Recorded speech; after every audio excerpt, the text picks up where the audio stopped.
Alright, so I'm up in the Elan Valley, and my friend, you can maybe see in the background there below the moon, Jawad from London, he's picked up the Sony 24mm f1.4 G Master lens. So I'm going to give it a little test and give you guys my first impressions. I'm going to compare it to the Samyang 24mm f1.4 just so I have like a benchmark to judge how good this lens is. But really excited because this is a very small, lightweight 24mm f1.4. It's a perfect candidate for Astro, and Sony have really been touting low coma, low astigmatism, so interested to see how it performs. The only big thing, the problem is it's not cheap. Jared, how much did you pay for that lens? It was a ridiculous amount. I don't want to say it on film because my wife might be watching. But yeah, ridiculous amount. Well, yeah, ridiculous amount, ridiculous amount. I'll stick it up on the screen somewhere. Yeah, it'll pop up. And then R.I.P. Jawad after your wife kills you.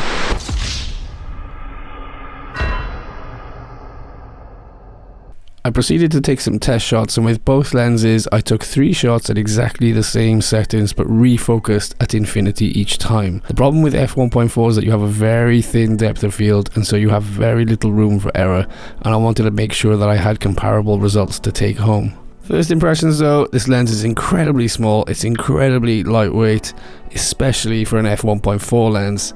It's nice that it takes filters, and even though the focus ring is focused by wire, I quite liked it. I found it very easy to fine tune the focus and had no issues whatsoever. However, it's the performance that's really going to justify the price tag. Okay guys, back at home. Now we're just going to jump into Lightroom, take a look at the images and compare them to the Samyang.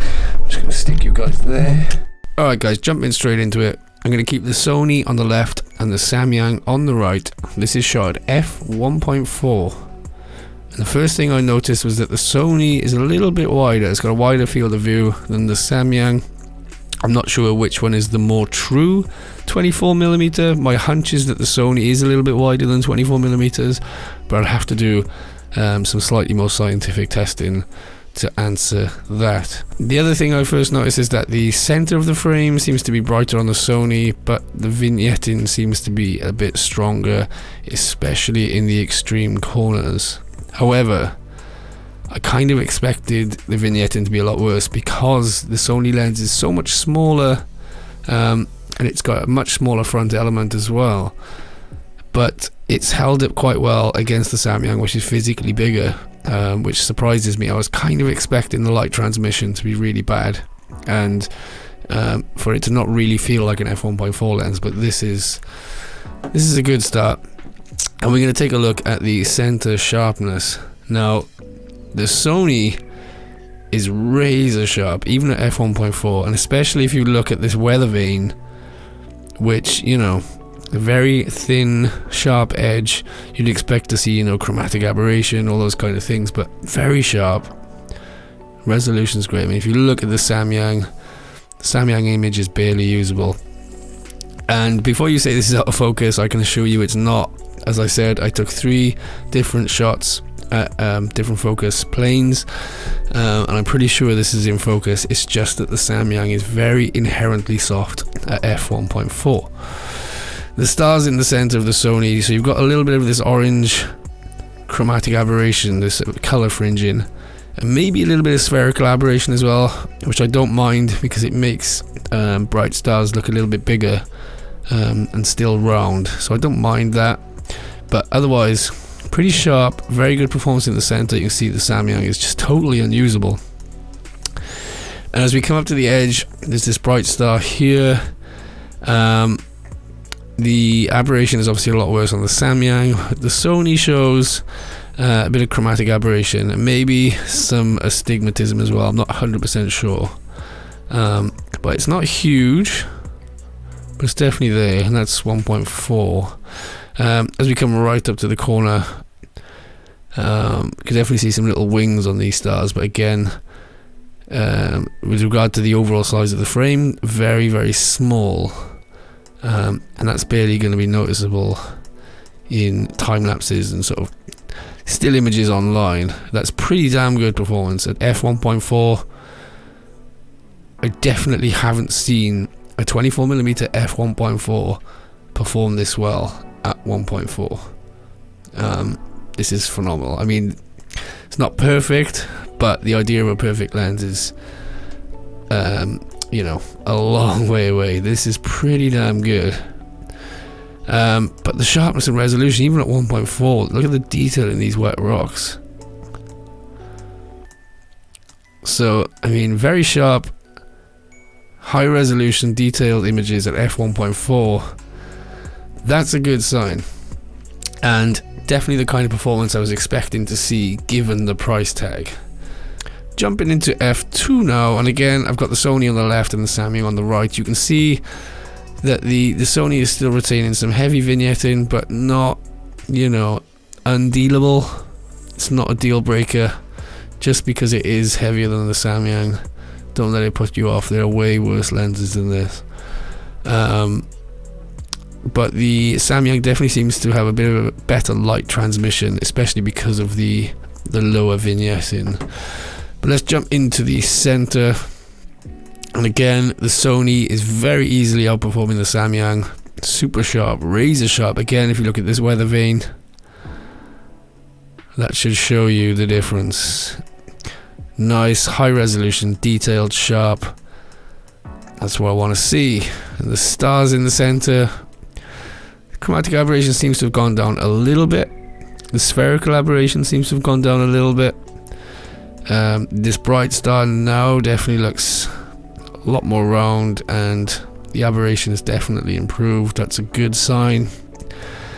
And the stars in the corner are pretty damn good as well. That's exceptional. So f2, the performance at f2 of this Sony lens, very, very good. That's what I want to see. And the Samyang, but it's still got a bit of catching up to do there. But this is looking awesome. Jumping into f2.8, a bit of a sweet spot for landscape astrophotography, and probably the aperture I use the most. Not probably, definitely the aperture I use the most, regardless of whether my lens can open up to f1.4 or f2. And again, we can see that the Samyang has better light transmission. It's a little bit brighter overall, and the Sony is still clinging on to a little bit of vignetting, but not a great deal. Again, I think a lens correction profile in Lightroom will fix that nice and easily with not much in the way of visible detrimental effects. And if we zoom into the center, this is where it gets interesting, because there's very little difference. The Samyang really starts standing up for itself at f2.8, which is why I love this lens. This has been my favorite lens over the past few years, and because of the exceptional performance at f2.8, not just the sharpness and detail, but the lack of vignetting at f2.8. Look at that. So the Samyang seems to be standing up for itself now, and really there's very little difference in the detail and resolution. I'd say in the dead center the Samyang is looking better, but as you get to the edge, the Sony definitely starts pipping it. It's a little bit sharper, a little bit more detailed. They're both comparable in terms of noise, even though the Samyang is collecting a little bit more light. It's not a huge amount.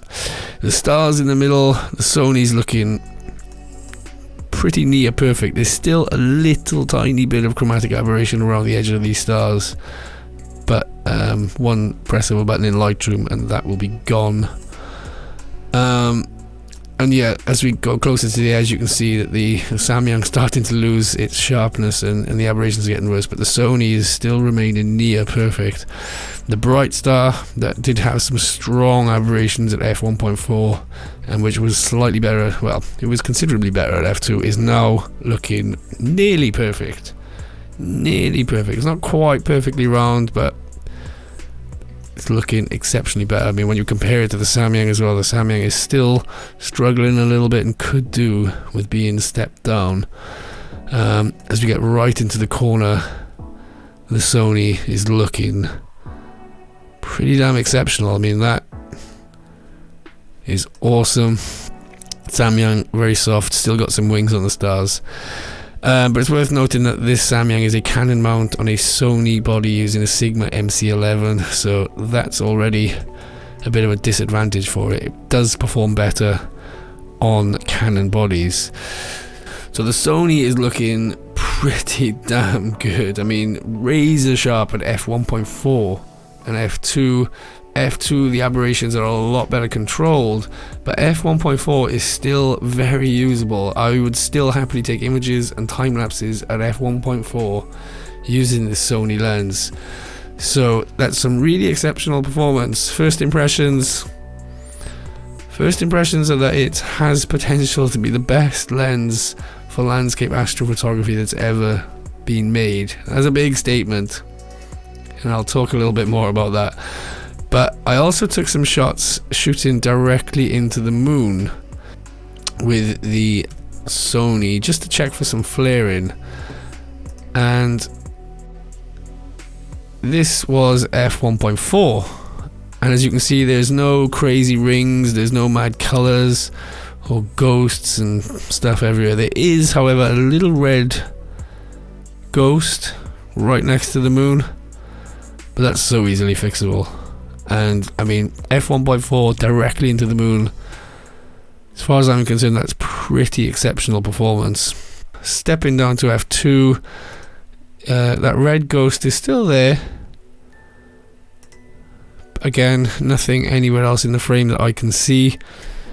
And at f2.8, that red blob is still there again. I'm not 100% sure it's not just something in the tree, but when you look at f1.4, it definitely looks like a ghost flare.